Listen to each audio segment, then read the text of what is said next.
Hello friends. आज के इस वीडियो में विल डिस्कस कि चैरिटेबल ऑर्गेनाइजेशंस एनजीओ या एनपीओ हैं उनको अलाउबल एक्सपेंडिचर क्या है under new income tax bill. तो कुछ कंडीशंस दी हुई है और हमने इसको समराइज करने की कोशिश की। तो आपकी अलाउबल एक्सपेंडिचर क्या होगी? पहला, कैपिटल एक्सपेंडिचर डिसअलाउड है आपकी, नट से। दूसरा,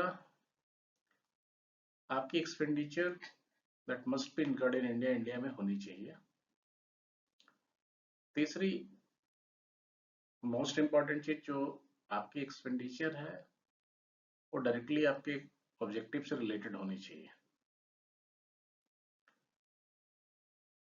चौथी, अगर आपकी कोई कॉर्पस फंड से अगर आपने एक्सपेंडिचर कर रखा है या कुछ ऐसे फंड जो कि प्रीवियसली आपने अकुमुलेट कर रखा था फिर उससे किया हुआ, तो उसके डिडक्शन भी अलाउड नहीं होगी।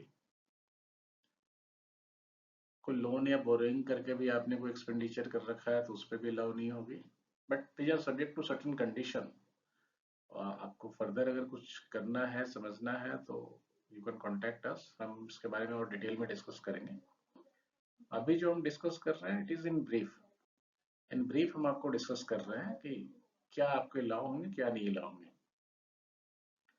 इसके बाद डिप्रिसिएशन डिसअलाउ हो जाएगा। अगर डिप्रिसिएशन डिसअलाउ तब होगा जब हमने एसेट्स जब एक्वायर किया था, और अगर हमने assets claim as application of income कर लिया था किसी साल में, तो अगर एप्लीकेशन ऑफ इनकम अगर हमने एसेट्स का कर रखा है तो उसकी डिप्रिसिएशन अलाउ नहीं होगी। कोई एनजीओ एनपीओ कोई दूसरे को डोनेशन देता है तो उसकी डोनेशन अप्लाई नहीं होगी।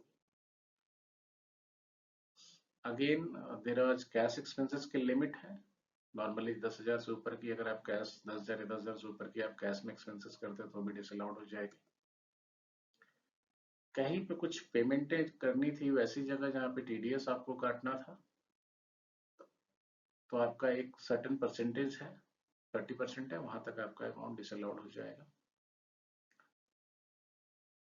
कोई डिडक्शन सेट ऑफ अलाउंस वगैरह की परमिशन नहीं है।